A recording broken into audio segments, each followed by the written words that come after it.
জর্দা খাওয়া কি জায়েজ? আপনার মতামত কি? ডক্টর জাকির নায়েকের লেকচার শুনেছিলাম জর্দা তামাক খাওয়া যাবে না, আপনার মতামত জানতে চাই। জি, ডক্টর জাকির নায়েক ঠিকই বলেছেন, জর্দা তামাক খাওয়া যাবে না।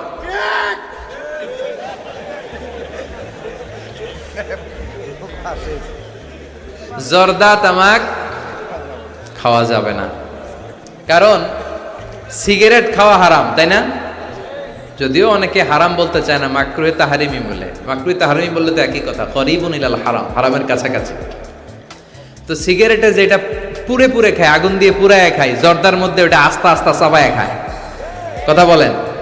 তো সিগারেট যদি হারাম হয়, জর্দা তো আরো আগে হারাম। এই জর্দা, সিগারেট এগুলোর সাথে মুসলমানের সম্পর্ক নাই।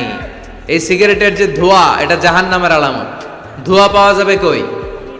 কথা কয় না। জাহান্নামে থাকবে আগুন। সিগারেট খেতে কি লাগে? এই আগুন খায়, আগুন পেটের ভিতরে ঢুকে, আসে না নাই? পৃথিবীতে সিগারেটটা এমন একটা খাবার, এই একটা খাবারই শুধু টয়লেটে বসে খাওয়া যায়।